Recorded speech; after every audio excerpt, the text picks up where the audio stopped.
খুব বড় বাজেটের মাধ্যমে যদি আবার কোনো কারণে 30% 20% লোপাট হয়ে যায়, তাহলে আপনি যত বড় বাজেট করবেন তার তো কোনো লাভ নেই। আমার প্রত্যাশা থাকবে নাগরিক হিসেবে এই বাজেট যে কাজে প্রয়োজনীয়তা, যে কাজে ব্যবহার করা হবে তার একেবারে বলবো না, আমি বলবো সততার সঙ্গে প্রয়োজন যতটুকু ততটুকু আপনারা 600 ডিপার্টমেন্ট ব্যবহার করবে।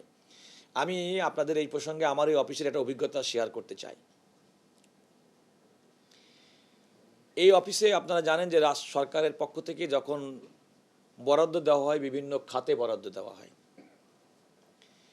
তো আমাদের এখানে একটা আসবাবপত্রের একটা খাত আছে কেনার। তো সেখানে আপনি জানেন যে বাজেট ক্লোজিং হয় জুন মাসের 30শে জুন পর্যন্ত, অর্থাৎ আপনার যে প্রয়োজনীয় টাকা আপনি খরচ করবেন সেই টাকাটি খরচ করবেন আপনার 30শে জুনের মধ্যে, তা না হলে এই বাজেটটা ল্যাপস হয়ে যাবে।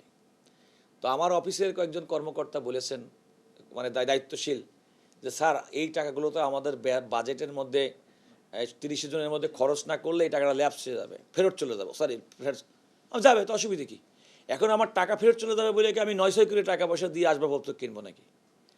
আমার তো নিজে 19 লাখ টাকা ফেরত দিচ্ছি আমি, যেটা যদি কোনো কারণে আইনগতভাবে ইচ্ছা করলে এই 19 লক্ষ টাকার আমরা বিভিন্নভাবে খরচ করতে পারি। আমি দেখছি এই অফিসের 19 লক্ষ টাকার আসবাবপত্র কেনার মতো কোনো প্রয়োজনীয়তা এই মুহূর্তে নেই। আপনি বিশ্বাস করুন, আমি যে চেয়ারটি বসি, আমি এই চেয়ারটি নিজে কিনতে গিয়ে একটা দোকানে গিয়ে দেখছি এর দাম বেশি।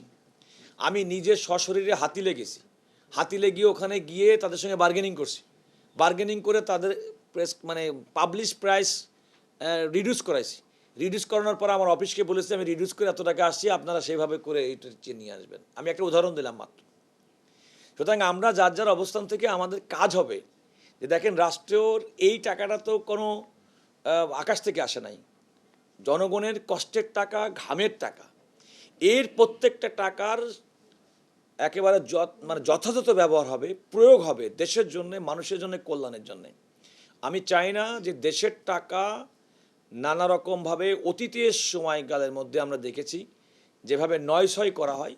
আগামী দিনের বাংলাদেশের কোনো মানুষ প্রত্যাশা করে না রাষ্ট্রের একটা কানাকড়িও